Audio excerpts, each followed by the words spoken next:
Shalom Elohim Bapak Ibu sekalian, puji Tuhan kita berjumpa kembali dalam program Kesaksian Iman. Saya berdoa, saya berharap, dan saya percaya Bapak Ibu sekalian dalam perlindungan Tuhan yang sempurna, sehat, bahagia, dan selalu sukses apapun yang Bapak Ibu dan teman-teman sekalian kerjakan.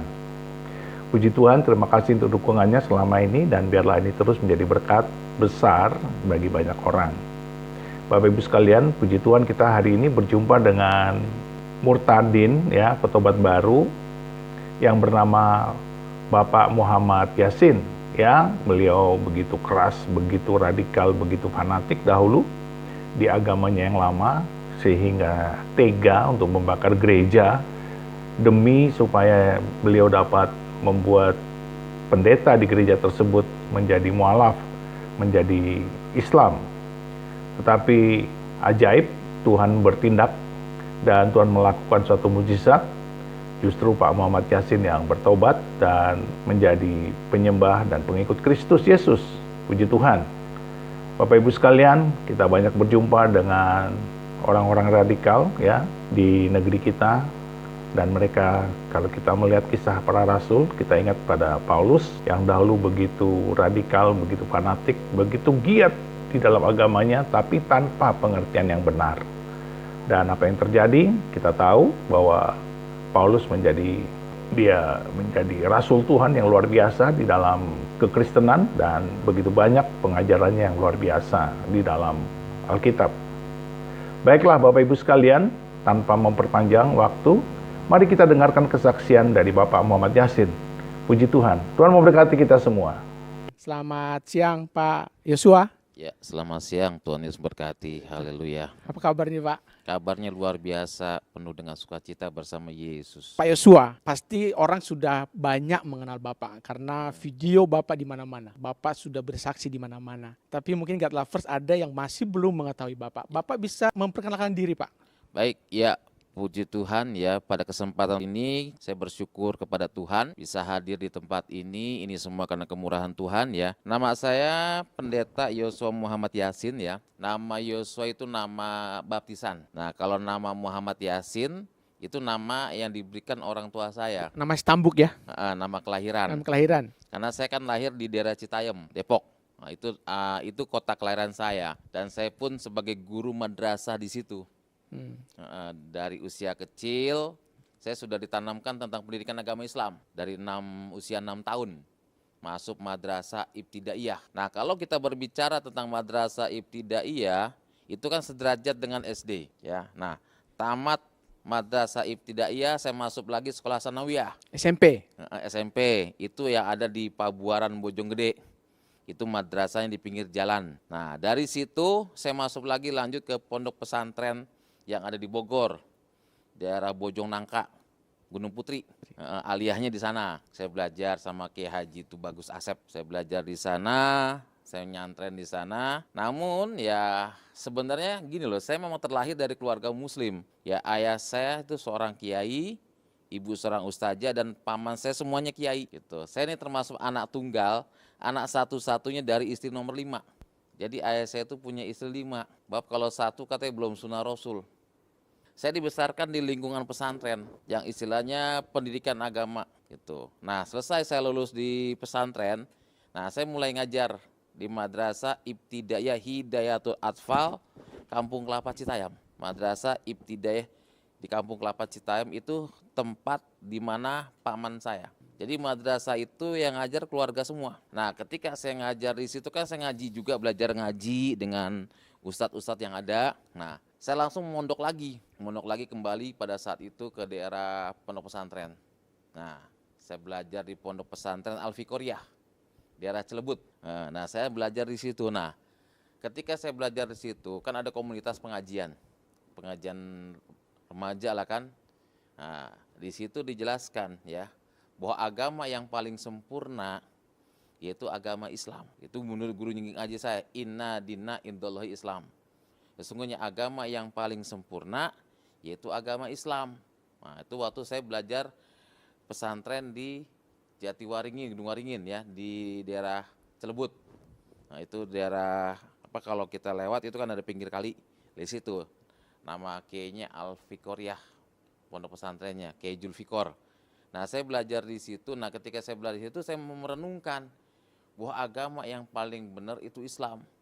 Dan ditambah lagi guru ngaji saya bilang, kalau kita bisa memerangi orang kafir, itu mendapat 70 pahala, 70 bidadari. Nah, saya tanya sama guru ngaji, yang dimaksud memerangi orang kafir gimana? Ya, contohnya katanya bisa ngislamin orang-orang di luar agama Islam, seperti Kristen katanya, itu harus kita islamkan. Nah, tujuan saya pada saat itu tahun 1999 ingin ngislamin pendeta. Yang sasaran saya pendeta Buyung Ismail. Dia dulu itu tinggal di Depok lama. Dia punya gerejanya di dekat Pasar Lama masuk gang. Nah, pada saat itu saya datang ke gerejanya Pak Buyung Ismail pura-pura ibadah. Ikut ibadah gitu. Ya, saya atribut keislaman saya lepas, tapi tujuan saya satu, mengislamkan itu pendeta. Saya dari mulai pertama ikut, minggu ikut, terus saya hanya satu tuh, mengislamkan itu pendeta, termasuk pendeta Daryana yang di Depok. Itu wilayah Depok itu banyak pendeta yang ingin saya islamkan. Jadi usaha untuk mengislamkan pendeta-pendeta sudah ada dalam program ini. Program saya. Setelah tamat dari pesantren sudah mulai menjalankan misi ya? Iya, bahkan Dakwah. di pesantren sendiri saya mulai misi, pacaran sama orang Kristen, gitu kan. Oh, itu misi juga itu? Misi juga. Oke, lalu memutuskan untuk berkeluarga kapan? Saya tahun 2007. 2007. Ketika saya sudah bertobat. Setelah bertobat baru berkeluarga. Pak Yosua, Bapak anak satu-satunya, dia istri kelima. Apakah ada juga anak-anak di keempat istri yang lain? Kalau setahu saya mereka masih ada sampai saat ini. Bagaimana komunikasinya, Pak? Nah, pada saat itu mereka tahu ya, waktu kan saat ini kan banyak media sosial, ya kan? Banyak YouTube, banyak Facebook ya. Memang saat itu saya sempat ditolak keluarga, diusir. Ya kan, diusir, tidak boleh lagi tinggal dan tidak diakui oleh keluarga. Dicoret dari kartu keluarga. Akhirnya sempat saya jadi gelandangan ketika saya terima Yesus. Tidur di Stasiun Cikini. Gondang dia Stasiun Cikini itu saksi hidup saya. Sampai saya sempat tidur di tempat pembuatan parsel. Jadi kalau yang punya toko datang saya disiram. Saya sempat di situ. Dan pada saat itu saya datang ke Jalan Proklamasi, Dr. Suradi. Kalau makan siang itu kan Dr. Suradi kan nampung makan para pemulung. Saya ikut makan sama dengan pemulung dulu saya. Padahal saya guru agama Islam, sangat dihormati. Namun ketika saya terima Yesus, tantangan banyak gitu. Nah, ini menarik ini. Artinya setelah menerima Yesus malah ditentang oleh keluarga dan bukan bahagia tetapi malah menyedihkan nasibnya. Iya. Padahal kan di luar sana ada selentingan bahwa kalau masuk Kristen itu dibayar berjuta-juta ya Pak. Bapak dibayar berapa Pak waktu itu? Saya pada saat itu nggak ada yang bayar. Tidak ada yang bayar. Tapi saya terus berjalannya waktu. Sebenarnya tujuan saya satu itu ya. Mengislamkan pendeta ya sama peristiwa pembakaran gereja GPB Kampung Lio Depok. Bapak pernah terlibat di situ? Iya, ada 3 gereja saya bakar. Kenapa harus dibakar Pak? Kan gini, ceritanya ingin mengislamkan pendeta itu. Karena pendeta ingin saya islamkan nggak berhasil. Saya punya ide dalam benang pikiran saya kan, kalau seandainya ini gereja dibakar, mungkin pendetanya akan menyerahkan diri masuk Islam. Tapi ternyata tidak ada yang menyerahkan diri. Justru setiap gereja yang saya bakar mereka saya survei. Itu mereka pada nyanyi-nyanyi di gereja yang dibakar. Sampai saya berkata nih orang Kristen, maaf kata ya, ini orang Kristen edan kali ya. Kok gereja dibakar kok malah nyanyi-nyanyi. Ternyata di balik pujian itu mungkin ada kuasa Tuhan. Mungkin mereka berdoa, Tuhan kau jamah hati orang yang membakar gereja. Dan ini salah satu korban doa. Saya katakan saya tuh nggak ada niat jadi pendeta, betul. Nggak ada tujuan saya jadi hamba Tuhan. Nggak ada niat saya. Karena saya cita dari kecil orang sudah dibesarkan di keluarga muslim. Sholat 5 waktu saya lakukan. Puasa di bulan suci Ramadan saya kerjakan. Dan sholat-sholat lainnya saya kerjakan. Itu nggak ada niat saya untuk menjadi seorang hamba Tuhan. Tapi karena firman Tuhan sendiri berkata, bukan kamu yang memilih aku, tetapi aku yang memilih kamu.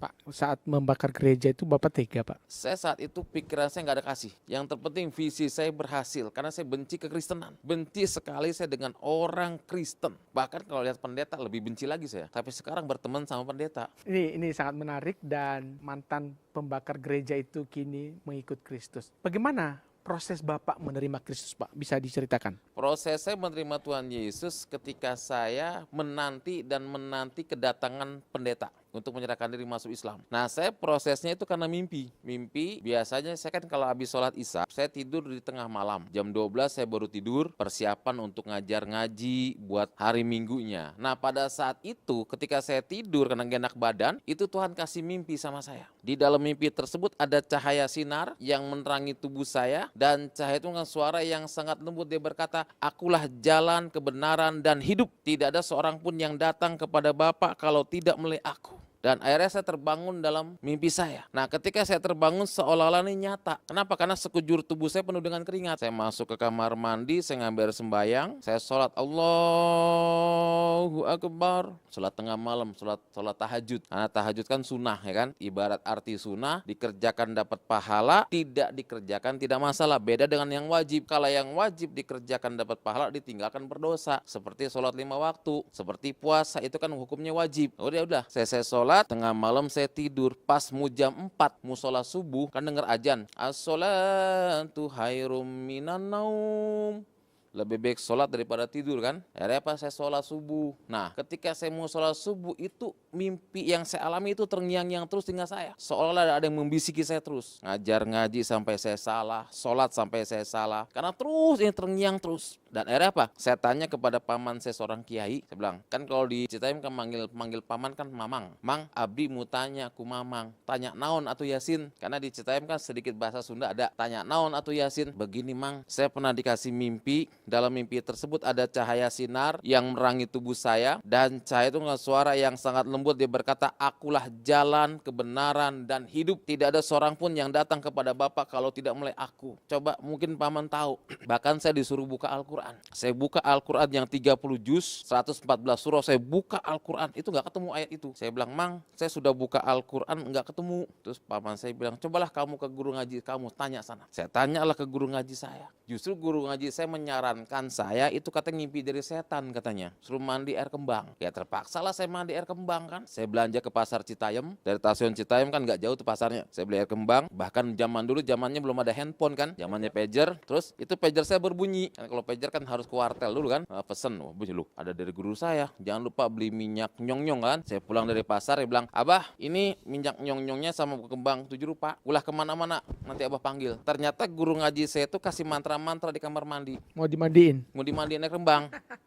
Akhirnya saya dimandiin air kembang, udah calik pulang katanya. Insya Allah tidak dihantui. Nah, ketika saya pulang melangkah dari rumah guru ngaji saya itu bukannya malah hilang, malah menjadi jadi. Bilang, abah kumaha atuh abah, kok bukannya malah hilang kok malah menjadi jadi, kumaha atuh abah. Guru ngaji saya menyarankan, Yasin, kamu sholat istihoro. Istihoro beda dengan tahajud, artinya sholat meminta petunjuk. Laksanakan itu. Baik abah. Saya sholatlah tengah malam istihoro, baca surah Al-Fatihah. Saya sholat, saya berdoa. Habis sholat lalu saya tidur. Tuhan kasih mimpi yang kedua. Di dalam mimpi yang kedua saya bertemu dengan seorang yang wajahnya bersih, bercahaya, berjubah putih, sambil bawa domba dan tongkat. Dengan suara yang sangat lembut, hai anakku, jika engkau menemukan ayat itu, engkau harus ikut aku dan pikul salib. Saya terbangun dalam tidur saya kan. Saya berpikir, ya Allah, kok dalam bulan-bulan ini kok saya mimpi yang aneh-aneh, saya bilang. Yang satu aja belum kejawab, ini udah ada lagi, saya bilang. Tapi memang luar biasa Tuhan. Mimpi ini terjawab nyata dua-duanya. Yang pertama ketika saya mendapat undangan untuk menyampaikan ceramah agama Islam. Daerah Sawangan, daerah Pitara, daerah Jembatan Serong, itu tempat saya menyampaikan ceramah agama Islam. Makanya wilayah Depok saya tahu semua. Karena saya pernah tinggal di situ, pernah menyampaikan ceramah agama Islam di situ. Akhirnya apa?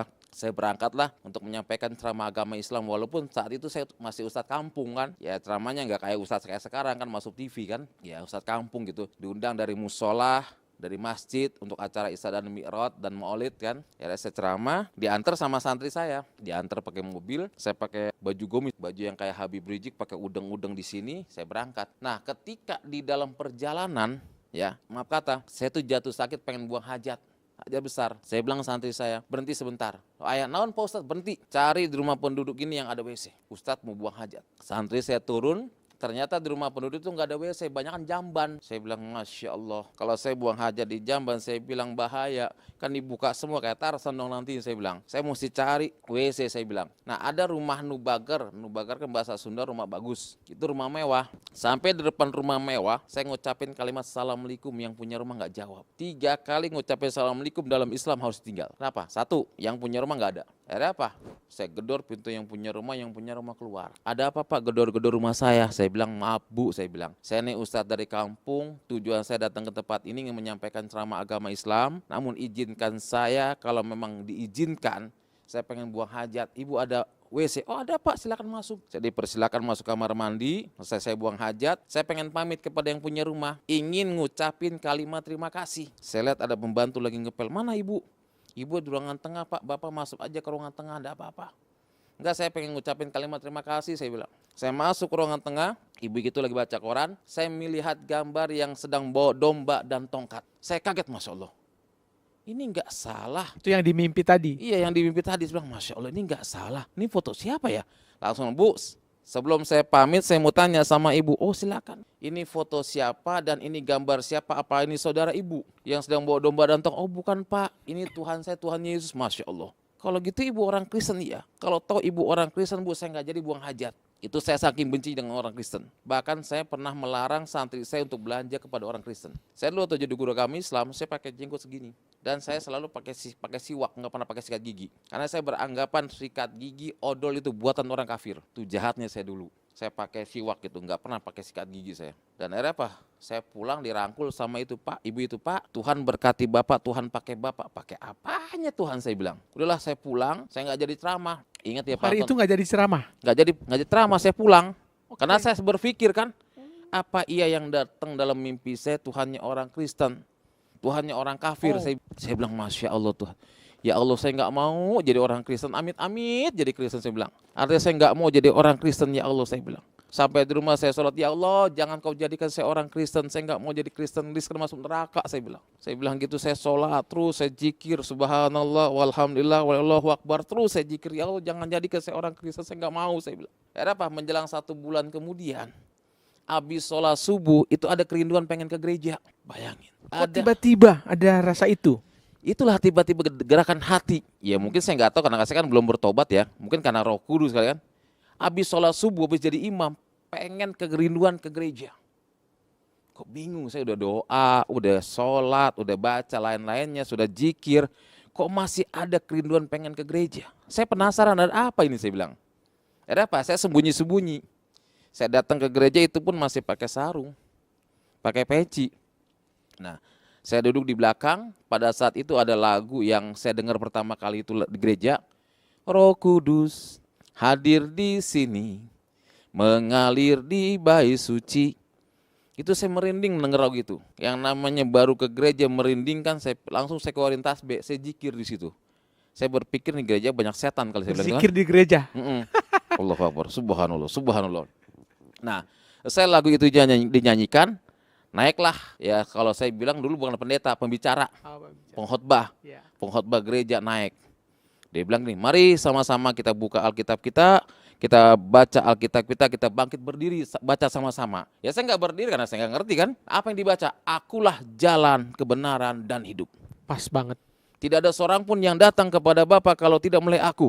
Loh saya kaget, Masya Allah. Ini nggak salah pendeta baca Alkitab, saya bilang. Ini kan yang ada dalam mimpi saya. Saya tuh seolah-olah mau keluar nggak bisa kaki saya. Nggak bisa untuk melangkah gitu loh. Dalam hati saya, ya Allah saya mau keluar gereja aja lah, saya bilang tuh. Ini nggak bisa untuk keluar gitu. Sampai saya dengerin itu di pendeta punya khotbah, selesai. Nah akhirnya selesai pendeta khotbah, pendeta berkata, saya mengundang saudara yang pertama kali datang ke gereja maju ke depan. Lalu, ya karena saya merasa pertama ada ibu-ibu dorong, ayo Pak maju Pak, maju Pak. Kenal sama ibu-ibu tuh? Enggak. Ayo maju Pak. Ya saya majulah, didoakan. Pendeta bilang, Anda berlutut. Lah saya kurang ngajarin pendeta. Saya suruh berlutut, saya berlutut. Nah ketika saya berlutut, itu pendeta tumpang tangan sambil nyanyi lagu. Bersama dengan apa? Orang gereja semua. Mari kita nyanyi. Mengalirlah kuasa Roh Kudus. Dengar lagu itu saudara. Saya tuh menangis. Bertahun-tahun saya sholat, bertahun-tahun saya ngaji, bertahun-tahun itu nggak pernah saya nangis seperti itu. Ketika saya nangis teringat saya bakar gereja. Teringat saya ingin mengislamkan pendeta. Dan akhirnya saya dipeluk sama itu pendeta yang khotbah tadi. Tuhan berkati kamu, Tuhan pakai kamu. 2 kali kalimat Tuhan pakai saya dengar. Tiba-tiba ada orang tua kayak oma-oma nyalamin saya. Nak, Tuhan berkati kamu, Tuhan mau pakai kamu. Coba 3 kali kalimat Tuhan pakai, dengar dari mulut seseorang. Dan akhirnya apa? Saya pulang, saya cuci kaki saya dengan tanah 7 kali, air 7 kali. Saya anggap saya langsung tobatan nasuha, saya nggak akan ngulangin lagi. Saya sholat, ya Allah, saya nggak mau jadi orang Kristen, saya bilang. Saya nggak mau, ya Allah, saya bilang. Saya nggak mau, tapi yang namanya panggilan itu tidak bisa sembunyi. Dan akhirnya apa? Selama 4 kali saya berturut-turut ke gereja. Itu pun sembunyi-sembunyi. Sembunyi-sembunyi. Ada pepatah mengatakan walaupun bangkai disembunyikan di mana pasti baunya akan kecium juga. Dan akhirnya saya ketahuan ke gereja, disidanglah saya sama keluarga saya, disuruh ngucapin kalimat 2 kalimat syahadat, saya nggak bisa. Yang maaf kata yang terdengar Yesus, Yesus yang saya ucapkan, langsung ditampar dan saya ditonjok, dimasukkan kamar mandi, disiksa dikit seperti ini kayak Tuhan Yesus disalib. Dicambuk dan ini bekas cambukannya. Maaf kata ya, kalau saya mau jujur, saya punya gigi palsu. Bekas disiksa, saya buka ya. Ini gigi palsu saya. Nih. Itu bekas Bekas dipukul. dipukul dulu nih gigi palsu saya. Gigi palsu saya. Bekas keluarga saya dulu nyiksa saya. Gigi palsu. Dan akhirnya saya diusir keluarga. Terima Yesus, ada keputusan. Kalau kamu masih menerima Tuhannya orang barat katanya, keluar kamu dari sini. Jangan ada yang kamu bawa. Kecuali pakaian kamu yang ada di badan. Saya sempat keluar. Kadang-kadang dulu kan kereta ekonomi masih ya. Yang merah itu kan. Ya kalau naik pintunya terbuka semua. Banyak pedagang di Ya sana. banyak pedagang ya. Saya naik itu. Saya kan bingung karena diusir nggak ada uang kan. Mau tidur di mana? Dulunya guru, bahkan santai-santai saya bilang, saya ini Ustadz udah gelo katanya. Ustadz gelo katanya, Ustadz gila. Ya udahlah, dari Stasiun Citayam saya melanang buhana, tidur di kadang-kadang di Stasiun Gondang Dia yang belum jadi. Itu kan kadang-kadang saya tidur di Stasiun Cikini, di emperan. Karena sudah ditolak di rumah. Betul-betul ditolak sama sekali saya, ditolak sama sekali. Udah nggak mau terima saya karena saya dianggap kafir. Dengan sama sekali istilah ditolak dan saya sempat tidur di emperan ke emperan, stasiun saksi hidup saya Stasiun Gondang Dia dan Cikini. Itu kan dulu banyak parsel-parsel. Saya tidur di situ pakai alas koran. Makan dari mana, Pak? Saya makan kadang-kadang ya melihat kalau ada kebaktian di dalam proklamasi Dr. Suradi, itu kan jam 12 siang ada makan siang gratis dari Tuhan. Saya coba ikut pemulung pada makan, ada yang bawa kantong plastik besar, ya saya ikut bawa kantong plastik. Walaupun makan nasi sama tahu doang buat besok pagi atau buat besok malam. Ya saya begitu melanang buana, saya cari-cari apa namanya, ya jalan-jalan, siapa tahu nemu uang recehan. Padahal saya ya di Ustadz tuh nggak kekurangan dana kan, nggak kekurangan uang, ada aja kan. Tapi ketika saya terima Yesus mengalami proses yang luar biasa. Tapi firman Tuhan mengatakan, cari dulu kerajaan Allah dan kebenarannya, maka semua itu akan ditambahkan dan disempurnakan bagimu. Dan pada saat itu Tuhan mulai pertemukan saya dengan seorang ibu ya dari Manado, yaitu Ibu Eles Rombot yang sudah almarhum. Beliau salah satu kakak daripada pendeta Sese Rombot yang ada di Romangun. Ya, beliau lagi pelayanan ke pemulung, beliau hampiri saya dan saya suruh ikut dengan beliau, dan puji Tuhan saya dibimbing dan disekolahkan ya, sekolah hamba Tuhan ya, puji Tuhan. Dan tahun 2007 saya menikah dengan anak seorang ustadz. Istri saya anak seorang ustadz. Dan sekarang puji Tuhan saya punya keluarga dari pihak istri 52 orang sudah bertobat terima Yesus. Puji Ya, Tuhan. makanya saya punya pastori di rumah ada musolahnya. Pendeta Buyung Ismail pernah khotbah di tempat saya, keluarga saya semuanya muslim, 52 orang sudah terima Yesus dari pihak istri saya. Ya, makanya saya pelayanan saya itu di kalangan muslim. Masuk ke pondok, masuk lagi ke anak-anak jalanan, itu saya punya visi. Dulu maaf kata, saya nggak ada sifat kasih. Tapi sekarang setelah jadi hamba Tuhan, saya nggak bisa lihat orang menderita. Saya melayani pemulung, melayani anak jalanan. Dulu nggak ada. Dulu, tapi sekarang Tuhan ubahkan saya bisa melayani mereka. Melayani tukang beca, itu saya. Luar biasa, Pak Pendeta. Dari tadinya pembakar gereja, mengislamkan para pendeta, sekarang sudah menjadi kebalikannya. Beliau menjadi hamba Tuhan dan menjadi penolong bagi kaum papa, bagi kaum pemulung. Ada tadi cerita yang menarik ketika sebelum bertobat, ada pendeta yang dikejar-kejar untuk diislamkan. Iya. Kita sudah tersambung dengan Bapak Abi Ismail, Bapak Buyung. Kita bertanya-tanya sama Pak Buyung, bagaimana pengalaman ini? Ya. Halo, selamat siang Pak Ismail. Selamat siang. Apa kabar Pak?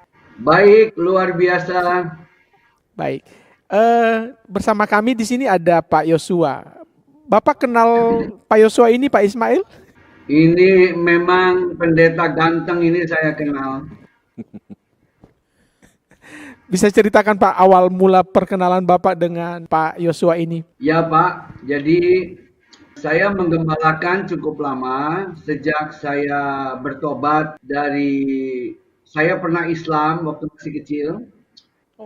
Kemudian saya menikah masuk Kristen, dibaptis. Dan saya mulai merasakan panggilan Tuhan. Saya mulai pelayanan dulu dari sejak tahun 80-an dan saya masuk sekolah Alkitab tahun 85 dan mulai mengembalakan, dan dengan anugerah Tuhan ya pelayanan boleh berjalan, dan saya memang merindukan untuk banyak memurtadkan orang-orang dari Kedar. Nah, jadi ketika saat itu ketemu dengan seorang yang anak muda ganteng, sampai hari ini pun ganteng, kemudian beliau rupanya bermaksud memualafkan saya lagi, tapi beliau tidak tahu saya pernah. Jadi kami seperti adu siasat begitu ya. Aduh kuat ya Pak. Ada ilmu. Aduh ilmu. Jadi ya setelah beberapa kali jumpa, saya terus menggedor. Ya beliau rasa sepertinya ilmunya nggak mempan dengan saya. Jadi beliau lari, istilahnya pergi, mungkin mencari korban-korban lain. Nah, tapi setelah kurang lebih hampir 30 tahun ya, kami bertemu di satu pertemuan virtual seperti ini. Tiba-tiba kaget-kaget beliau menyapa saya. Dia bilang, "Pak, masih ingat saya?" Ya, karena saya sebenarnya lupa-lupa ingat ya. Udah makin ganteng ya Pak.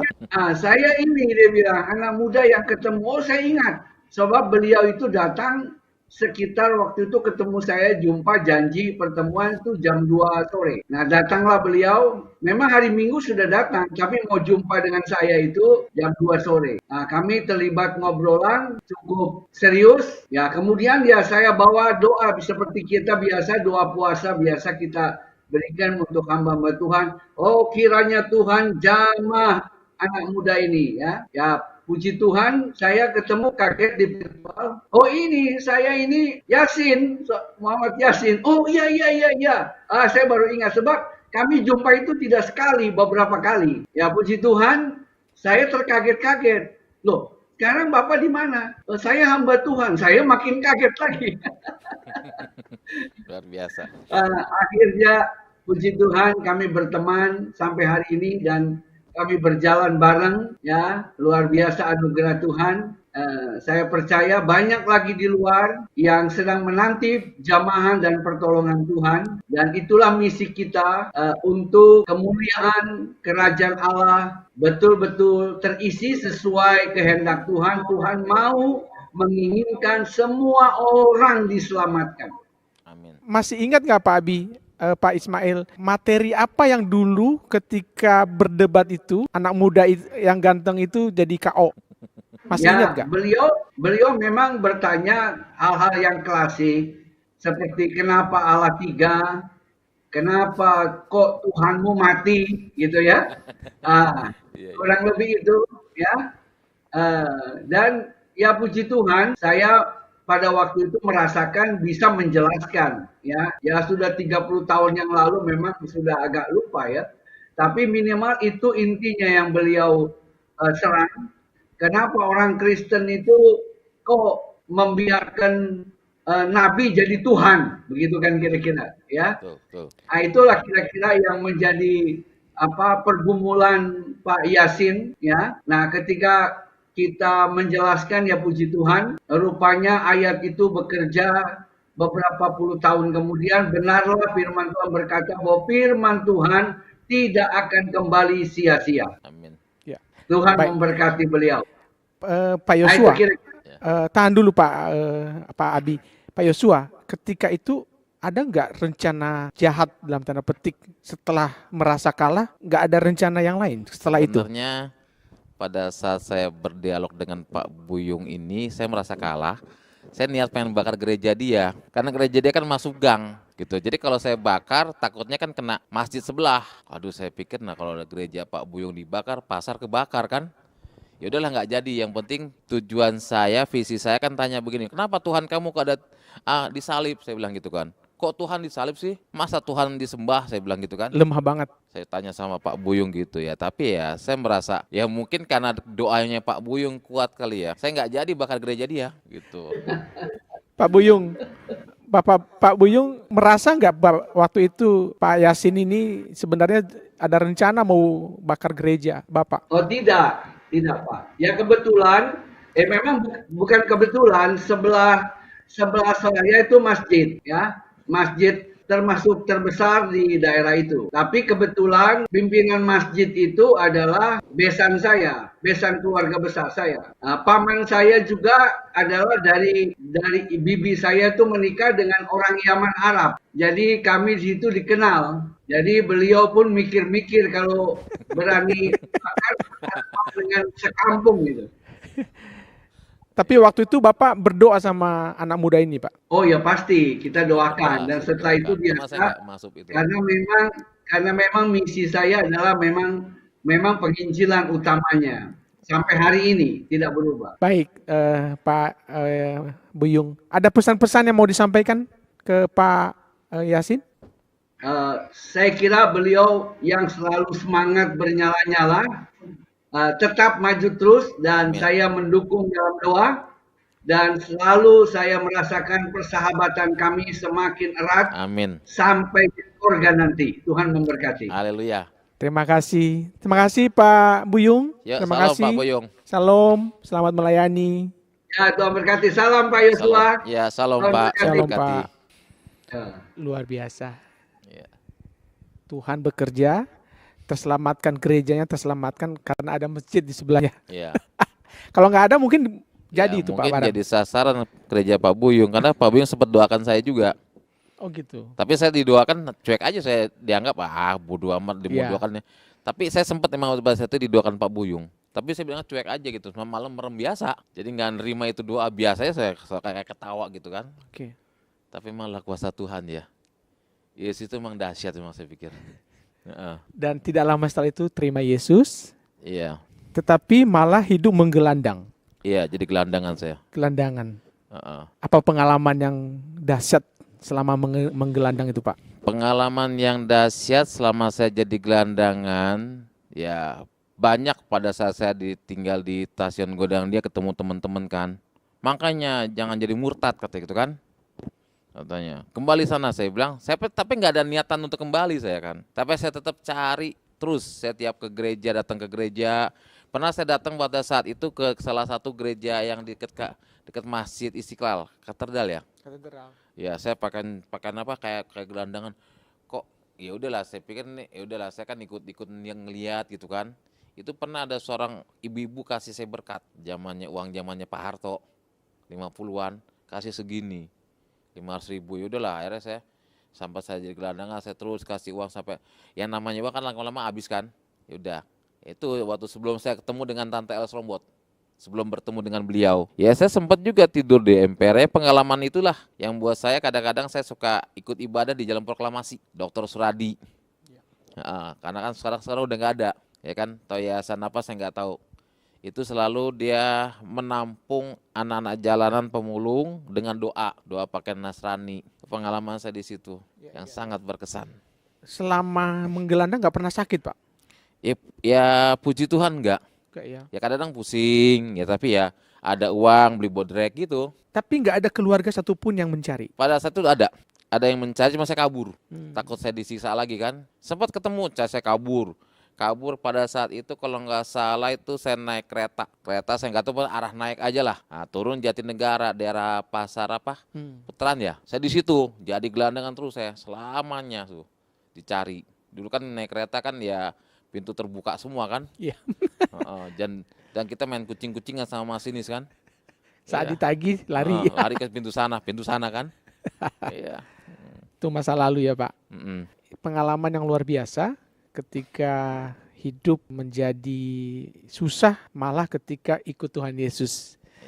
Tadi ada ekspektasi nggak Pak? Setelah ikut Tuhan Yesus, wah ini hidup bahagia ini. Ada nggak kepikiran seperti itu? Saya tidak seperti itu, cuman yang saya cari itu kebenaran tentang keselamatan siapa itu Yesus Tuhan.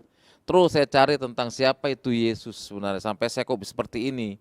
Dan akhirnya saya dipertemukan itu kan dengan Ibu Eles Rombot itu yang sudah almarhum ya kan, kakak daripada Tetes Rombot. Nah, beliau yang selalu bimbing saya mengarahkan ke hamba-hamba Tuhan seperti Pak Nur Rahman yang sudah almarhum juga. Saya diarahkan, diajarkan tentang firman. Nah, dari situ kalau saya sudah mantap di sekolah kan sekolah kitab gitu. Nah, itu pun waktu itu saya nggak diekpos sama tante, kamu jangan dulu kesaksian di mana-mana. Sebab kalau kamu kesaksian di mana-mana, diundang di gereja mana, kamu ada di zona nyaman, kamu tidak akan kuat. Orang dengar kesaksian kamu sekali dua kali tidak akan ngundang lagi nantinya, gitu kan? Nah sekarang kamu sekolah dulu yang benar, sekolah Alkitab. Kalau kamu sudah ada basic sekolah Alkitab, kamu kesaksian nggak diundang, kamu sudah punya jemaat. Nah itulah terapan itu yang saya pakai. Dan puji Tuhan, karena saya punya jemaat. Boleh cerita nggak Pak? Bapak sekolah Alkitab di mana? Palembang. Berapa lama Pak? Itu saya ambil setahun. Langsung saya praktek di Om John Lumenta, Sekum GPDI. Berarti Bapak bertumbuh di gereja Pentakosta di Indonesia, GPDI. Bisa cerita nggak Pak, awal mula masuk dalam pelayanan? Awal mula masuk dalam pelayanan, saya kan praktek di Om John Lumenta. Saya pikir jadi hamba Tuhan tuh enak, ternyata enggak. Praktek GPD kan sangat keras. Jadi harus taat dengan gembala. Ya ada pas saya beresin kursi, ngepel dan sebagainya. Saya di situ bilang gini, yang penting perintah Tuhan, ya kan, taat. Yaudah saya taat kan. Nah, kenapa gembala saya bilang gini, kalau kamu taat kamu akan menjadi hamba Tuhan besar. Dan kamu tidak boleh khotbah di umum, hanya sekolah minggu, nggak didengerin. Jadi khotbah di anak sekolah minggu saya nggak didengerin. Pengen sekali saya khotbah di umum, tapi belum dikasih, belum waktunya katanya. Nah, disitulah gemblengan saya. Dan akhirnya saya memutuskan diri, saya bilang sama Pak Gembala, Pak saya mau mandiri, saya bilang. Saya mau mandiri, dan akhirnya apa? Saya berangkat ke Semarang tanpa tujuan. Tanpa tujuan saya berangkat ke Semarang, karena nggak ada tujuan, saya doa puasa Taman Getsemani. Karena kan sudah jadi anak Tuhan, sudah sekolah Alkitab, saya doa puasa Taman Getsemani. Saya doa sama Tuhan, saya bilang, aku sudah berada di daerah ini, Jawa Tengah. Namun saya minta tanda dari Tuhan, kalau memang saya harus tinggal di tempat ini, tolong Tuhan kasih tanda. Tandanya apa? Nah ketika itu kan ya saya naik angkot kan. Tujuan, pokoknya ke arah tujuan lah, nggak menentukan. Saya bilang udah naik angkot. Nah di angkot itu ada seorang, maaf kata, gadis yang sekarang jadi istri saya. Gadis ya kan. Nah kenalan saya sama dia kan. Kenalan, tinggal di mana? Di Bawen. Bawen itu mana? Saya kan nggak tahu kan. Tinggal di Bawen katanya. Udah kenalan. Oke, saya besok main. Nah ternyata Muslim. Muslim. Waduh, saya bilang. Aduh, saya bilang Tuhan. Saya lagi ngomong sama ini dalam hati kan, Tuhan kalau memang dia ini calon tulang rusuk saya bilang, saya minta tanda dari Tuhan, saya bilang. Dan akhirnya apa? Puji Tuhan, istri saya dibaptis duluan. Kenal sama saya, bilang sama dia, saya Kristen, saya bilang. Saya ini selesai sekolah Alkitab, saya bilang. Saya menjadi seorang hamba Tuhan. Nah mertua saya tuh nggak setuju, karena mertua saya kan Muslim. Keluarga dari pihak istri saya tuh Muslim. Nggak setuju saya nikah sama anaknya. Tapi ya namanya saya kan nekat orang kan. Saya bilang, Pak saya mau melamar anak Bapak. Kamu kalau melamar anak saya, keluargamu latar belakangnya apa? Saya bilang saya nggak punya keluarga, saya bilang. Saya punya Tuhan Yesus, saya bilang. Saya bilang, loh kamu mau ngelamar anak saya tapi kamu nggak punya keluarga, tapi Tuhanmu sanggup gak ngadain keluargamu? Saya cerita bla bla bla semua gini, oh nggak bisa. Ya sudah Pak, tapi emang mungkin karena jodoh saya kali kan. Saya bilang datang ke Pak, saya bilang saya mau melamar anak Bapak. Oke. Kalau kamu pengen melamar anak saya, kamu harus bisa baca Al-Quran. Kecil saya bilang. Memang latar belakang saya dari sana kan. Ya. Saya bilang, kapan Bapak mau tantang saya baca Al-Quran? Besok Minggu. Waduh, Minggu? Ya udahlah, oke Pak, saya bilang. Oke, kamu baca Al-Quran. Nah, saya ini tahu nih jebakan kan. Kamu ucapkan dulu kalimat 2 kalimat syahadat. Saya bilang, maaf Pak, saya bilang, saya ini Kristen. Saya nggak mungkin ngucapin kalimat 2 kalimat syahadat. Sebab kalau saya ngucapin kalimat 2 kalimat syahadat, ini jebakan dari Bapak, saya kembali ke Muslim. Saya bilang gitu kan. Mungkin hikmat dari Tuhan kan. Saya nggak mau. Kalau suruh baca, oke saya baca. Baca surah Al-Fatihah, ya saya baca Al-Fatihah. Loh kok kamu bisa? Ya bisa Pak. Emang sekolah pendeta diajarin Al-Quran, ya diajarin, saya bilang. Ya udahlah, mulai saat itu panggil orang tuamu ke sini. Waduh, saya orang tua dari mana, saya bilang. Udah diusir. Diusir, nggak punya siapa-siapa, tapi Tuhan itu baik ya. Selama itu saya kenalan dengan seorang hamba Tuhan yang sekarang jadi bapak rohani saya, pendeta Sebulun. Dan beliau yang lamarin saya. Sampai saat ini puji Tuhan. Jadi wali. Jadi wali, dan mertua saya yang laki meninggal, dan akhirnya saya puji Tuhan ya. Dulu istri saya kerja di pabrik, akhirnya kami ngambil keputusan berdua, yuk kita ambil waktu melayani Tuhan sepenuh hati. Ya. Full time. Full time. Akhirnya apa? Jemaat 2, dan sekarang puji Tuhan, jemaat kami keluarga semua, 52 orang Muslim terima Yesus. Pak Buyung Ismail yang khotbah, pernah Natal tahun lalu. Luar biasa. Keluarga saya Muslim terima Yesus. Itu berkedudukan di Bawen. Oh, Bawen. Di Bawen. Gereja pertama itu. Iya, sekarang gereja ini ada musolahnya. Karena kenapa saya buat gereja ada musolahnya? Karena mertua saya masih Muslim. Sebagian keluarga saya itu kalau Natalan mereka datang. Datang kalau mau sholat kan daripada jauh ke masjid, dia di gereja sholat. Iya, Pak Buyung, Pak Cornelius pernah lihat saya punya gereja ada musolahnya. Iya. Jadi itu ada di Bawen sekarang. Iya, ada di Bawen. Nama gerejanya apa, Pak? Hah? GPDI Anugerah. GPDI Anugerah di Bawen. Bawen. Iya, Anugerah. Ada sekitar 52 orang. Iya, dari Muslim. Tapi saya nggak bawa nama merek gereja. Oh, ini fotonya bukan, Pak? Nah, ini foto tahlilan, Pak. Tahlilan ya. Ini saya diundang tahlilan. Oke. Ya, ini saya kalau di Bawen itu kalau misalnya ada yang Kristen meninggal, Islam itu hadir. Ikut kebaktian. Nah, kalau seandainya ada yang Kristen meninggal, ya, kita hadir. Tahlilan saya. Bahkan saya disuruh, Pak Pendeta doa. Kadang sambutan. Atas nama keluarga yang meninggal. Nah ini keluarga kami nih. Keluarga kami semua dari pihak istri. Masih Muslim. Sebagian. Akhirnya kalau lebaran tuh kumpul, lebaran Natal kumpul semua. Oh gitu. Iya. Ini Luar keluarga. biasa. Dulunya ya, nah ini dari Muslim juga udah terima Yesus ya. Dari Muslim. Nah, selama proses Bapak sudah melayani ini, sudah berapa orang yang sudah menerima Yesus, Pak? Dari tahun dari semenjak saya nikah ya, tahun 2007 sampai sekarang ini puji Tuhan ya. Kalau dihitung-hitung ustadz itu udah banyak, hampir ratusan ustadz. Teman saya nggak ekspos, ratusan ustadz yang sudah saya baptis. Ya dulu kan saya pengen ngislamin pendeta, sekarang ustadz yang saya jadikan Kristen. Luar biasa. Ya. Nah, tapi ini. Nah ini foto Natal. Oh, Natal Islam dan Kristen tiap tahun. Oh, gabung. Iya, gabung. Tahun kemarin Pak kita kan ada 2 Natal, Natal keluarga, kan Natal umum. Nah kalau Natal umum tempat saya punya pelayanan di daerah Semalang, kan saya dipegang 2 pelayanan. Nah ini tiap tahun Natal nih dia, Natal Islam dan Kristen. Tahun lalu yang khotbah Pak Yusuf Manublu, khotbah Natal Islam Kristen. Tiap tahun, dan panitianya pun Islam juga ikut kami libatkan. Dan sepanjang itu nggak ada masalah apa-apa ya? Dulu sempat dilarang kami Natal. Nah ini orang Islam yang sudah bertobat di daerah Dep. Nah dulu sempat dilarang. Nah tapi kami saya jelaskan sama. Nah ini dia Natal. Ini ustadz. Kami selalu tiap tahun bagikan bingkisan kepada ustadz yang Natal. Bahkan ustadz ini nikah sama jemaat, anaknya sekarang jadi Kristen. Kata bilang, saya jelaskan sama mereka bahwa ucapan Natal itu nggak haram. Iya.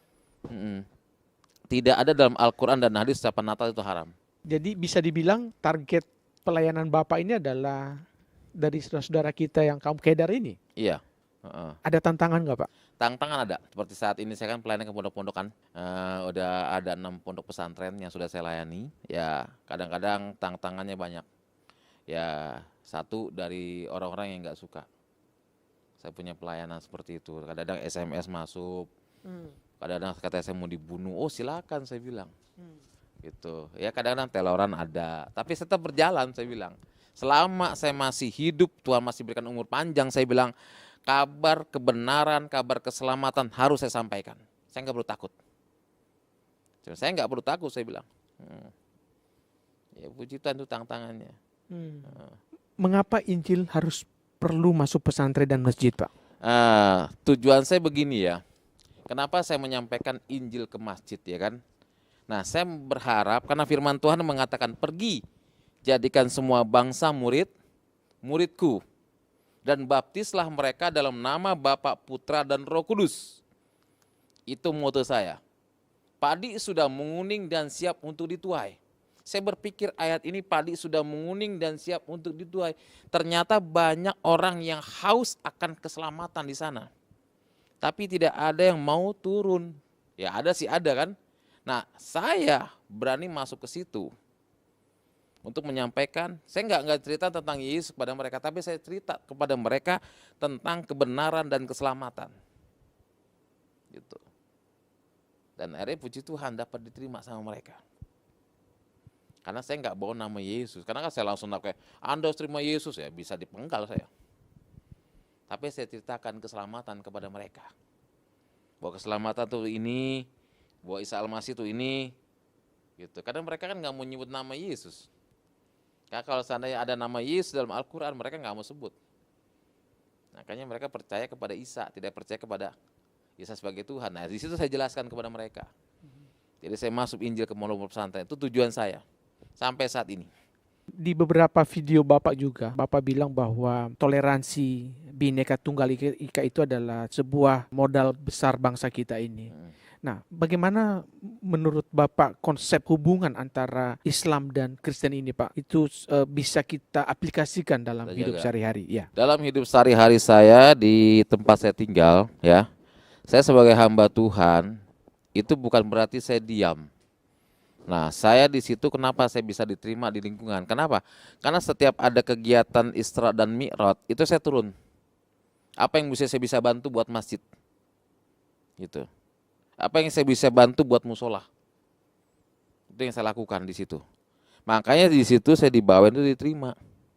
Mereka tahu saya, bukan latar belakang guru agama saya ngerti. Makanya saya terjun. Misalnya contohnya ada kegiatan Isra dan Mi'raj, ya saya bantu. Kalaupun saya nggak berikut uang, tenaga saya bisa bantu. Ya seperti ada acara potong hewan, ya kita bantu gitu loh. Dan setiap hari raya menjelang Idul Fitri itu saya kumpulkan saya ada berkas, saya belikan sembako. Saya keliling ke lingkungan orang-orang Islam yang nggak mampu. Di situ pendekatan saya kepada mereka. Makanya puji Tuhan, ibadah kami itu dilindungi mereka. Gitu. Dilindungi. Mau pakai, bahkan ustadznya sendiri datang, Pak Pendeta, kalau mau ibadah silakan di sini, cuman kalau ada ajan tolong berhenti, digituin. Kami siap pemuda masjid jaga parkiran. Kenapa? Karena setiap tahun mau Idul Fitri saya keliling sama istri bagi-bagi sembako buat orang Islam yang nggak mampu. Gitu. Dan itu cara Bapak membangun jembatan. Iya, cara saya membangun jembatan. Gitu. Kadang-kadang saya kalau ada berkat dari mana-mana kan, misalnya saya kan mereka tahu saya pelayan anak jalanan pemulung. Itu kadang-kadang pernah ada orang kirim beras 50 kantong ukuran 5 kilo. Saya utamakan apa? Lingkungan dulu. Sebelum keluarga, lingkungan dulu bagi saya bilang. Yang ada lingkungan gereja. Termasuk jemaat yang kurang mampu, bagi semua. Kebagian semua. Saya bilang ini beras dari saya pendeta, mau terima apa enggak? Ya mereka bilang mau Pak Pendeta, kalau ada lagi kasih lagi, begitu malah. Ya seperti itu. Kalau saya ada berkat, misalnya kadang-kadang ada orang kirim berkat kan, pernah ada orang kirim kaos kaki sampai 400 kaos kaki. Saya bagikan dulu lingkungan terlebih utama. Gitu. Baru lingkungan sudah kebagian semua, baru ke jemaat baru keluar. Gitu. Menarik, luar biasa. Sudah ratusan bahkan mungkin ribuan orang percaya pada Tuhan Yesus, sudah menerima Yesus sebagai juru selamat. Dan mereka bisa kita sebut sebagai petobat-petobat baru. Apa nilai-nilai atau pesan yang Bapak harus terapkan ke mereka? Kalau menurut saya bagi pertobat yang baru ya, jangan dianggap hamba Tuhan dari Muslim itu jadi pendeta langsung kaya, tidak, ya kan? Saya jadi hamba Tuhan itu yang memperkaya saya Tuhan. Karena firman Tuhan cari dulu kerajaan Allah dan kebenarannya kan. Nah, kita selalu harus setia kepada Tuhan, sungguh-sungguh kepada Tuhan, nanti Tuhan sendiri yang memperkaya kita. Dan bagi pertobat-pertobat yang baru, ketika kita menghadapi tantangan, yang namanya pertobat baru kan sering diundang di sana sini kan. Nah, ketika engkau sudah tidak lagi diundang, engkau harus tetap setia kepada Tuhan. Tetap setia kepada Tuhan.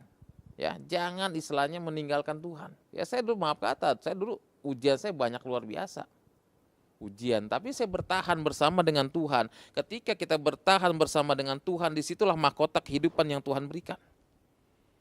Mahkota kehidupan itu berbicara di mana Tuhan akan memberkati kita. Gitu. Saya di rumah, maaf kata, istri saya masih jualan kerupuk untuk menopang saya punya pelayanan.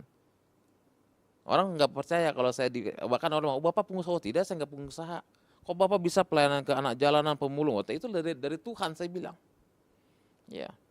Jadi para murtadin yang baru ini ya tolong kuatkan iman kita. Apapun yang terjadi tetap bertahan bersama dengan Yesus. Bukan hanya kita semualah anak-anak Tuhan. Dimanapun Anda berada tetap pertahankan Yesus. Jangan tinggalkan Yesus. Itu pesan saya. Sekali Yesus, Tetap Yesus. tetap Yesus. Dan barangkali kan ada petobat-petobat yang ingin memilih jalan untuk langsung menjadi pelayan Tuhan juga. Nah, apa pesan Bapak kepada mereka-mereka ini? Pesan saya jangan langsung jadi pelayan Tuhan, proses dulu. Nggak mudah orang menjadi pelayan Tuhan. Nggak mudah. Dia melalui proses dari nol melayani Tuhan. Karena beda ya, antara panggilan dengan tidak panggilan beda. Orang yang dipanggil Tuhan ketika dalam pelayanan prosesnya luar biasa.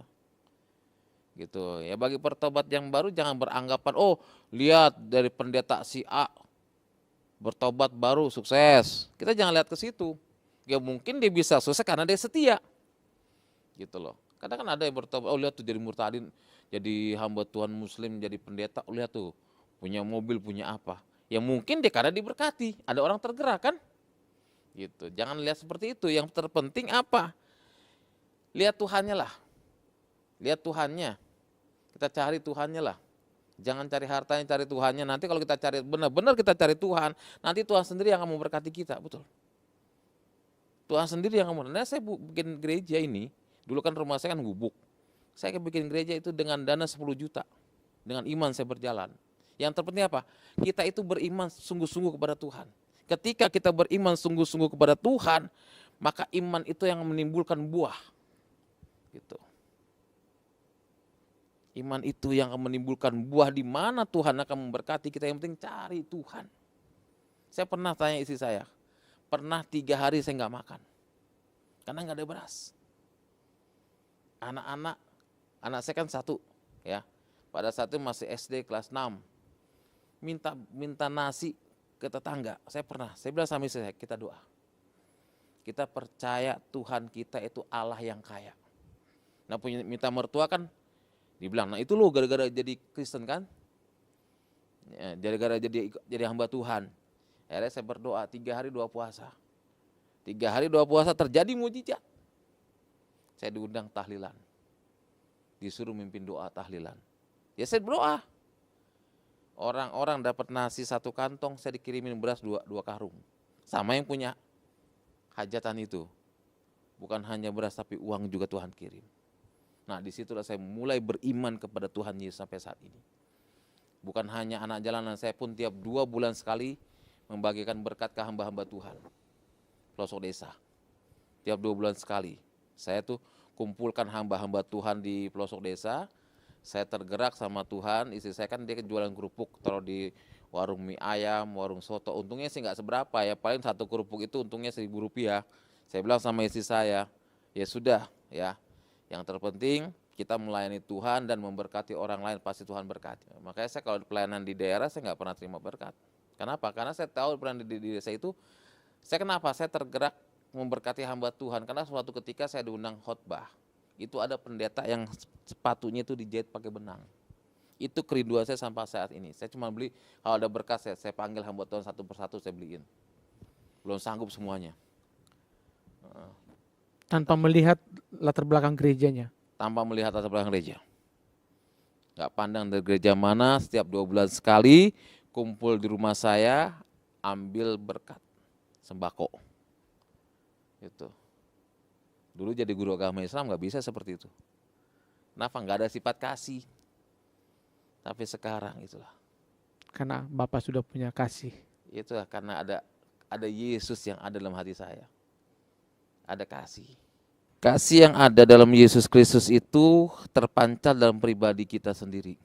Ya, yang terpenting dalam hidup ini kita harus saling berbagi, saling mengasihi satu dengan yang lain, itu dia. Tanamkan kasih Kristus karena firman Tuhan, beri maka kamu akan diberi, kasihilah musuhmu. Ya maaf kata, saya pun pernah dibenci dengan keluarga saya sendiri, keluarga dari pihak istri. Diludahin saya pernah. Coba kalau dulu saya masih jadi guru agama Islam, orang ludahin saya tonjok kan.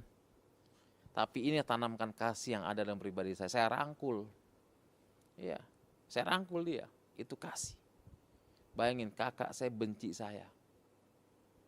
Tapi ketika dia meninggal dunia, ya ketika dia masuk rumah sakit gula, itu saya yang gotong. Ini kaki kan udah busuk. Orang sakit gula kalau udah busuk kan bau kan. Saya yang gotong ke rumah sakit, saya rawat dia.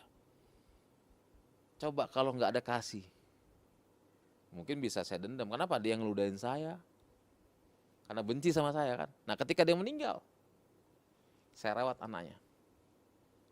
Ya sama istri saya, bagaimana kakakmu sudah meninggal, ini keponakan kita. Saya biayain sekolahnya tiap bulan.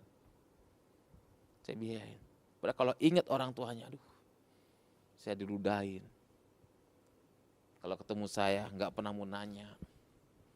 Tapi sekarang ada kasih yang tertanam dalam pribadi saya. Sehingga Tuhan mengatakan ampuni. Ya udah ampuni. Ya. Bahkan mertua saya pun pernah benci saya, tapi saya mengasihi mertua saya. Dan sekarang mertua saya begini sama saya. Dulu saya boro-boro saya dianggap sebagai mantu di situ. Dibenci. Tapi sekarang luar biasa. Dan itu adalah kasih Kristus. Dinyatakan lewat perbuatan dan doa. Luar biasa. Pak Yosua, Ya. kita tahu kan bahwa kesempatan Tuhan buka, diundang di mana-mana, dan pasti ada iblis yang ingin merongrong. Kalau bagi saya memang iya ada beberapa hal yang tidak suka saya punya pelayanan, tapi saya anggap ya kalau orang ingin menjatuhkan saya serahkan sama Tuhan. Mereka merencanakan yang jahat tapi Tuhan merencanakan yang baik, itu aja. Itu aja saya serahkan. Biar aja mereka mau seperti apa kayak yang penting saya serahkan semua sama Tuhan. Nanti Tuhan sendiri yang akan bekerja buat dia. Yang terpenting kalau orang yang nggak suka saya punya pelayanan, karena kan ada hamba Tuhan yang nggak suka. Ya, saya punya pelayanan kan ada juga gitu kan, saya nggak sebutkan namanya. Tapi saya tetap harus berjalan bersama dengan Tuhan. Kenapa? Karena saya pelayanan bukan hanya untuk diri saya tapi buat Tuhan kok. Siapa orang yang melayani Tuhan, bekerja di ladangnya Tuhan, nanti Tuhan sendiri yang akan kasih gaji. Gitu loh. Ada hamba Tuhan yang gak suka saya punya pelayanan begini-begini, tapi ya saya tetap doakan dia. Saya mengampuni dia, saya mengasihi dia, udah. Gitu. Kenapa? Karena saya merasakan bahwa saya ini bukan saya yang dulu lagi. Bahwa saya ini ada, dalam hati saya ada Tuhan Yesus. Gitu loh. Makanya saya tuh kalau lihat orang kesusahan saya nggak bisa, gitu loh. Makanya saya maaf kata, kadang-kadang istri saya bilang kamu tuh kena dikerjain orang katanya. Tapi sekarang orang nggak tegaan kan. Pernah saya nampung suatu ketika saya nampung orang keluar dari penjara, ya kan? Keluar dari penjara, saya tampung dia. Daripada saya kan sering pelayanan keluar, akhirnya saya titipkan di tempatnya jemaat. Nah, titipkan tempat jemaat. Bukan malah motor jemaat dicuri. Ya, sakit lamanya kumat lagi. Saya yang ganti. Udahlah Bu, saya bilang, ya sudah saya bilang. Ya untung aja motor tua kan.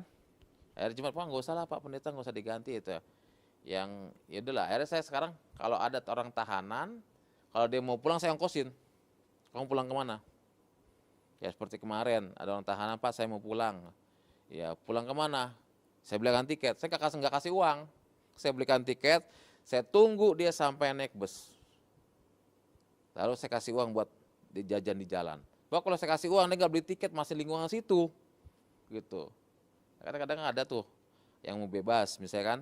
Saya tanya, kalau dia Kristen, saya tanya, kamu besok bebas? Iya. Pulangnya kemana?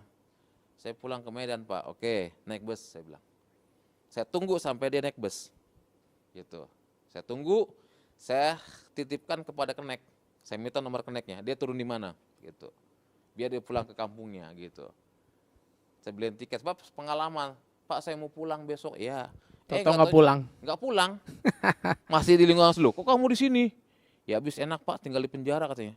Makan dikasih, tidur gratis katanya. Waduh, saya bilang, saya pernah begitu pengalaman.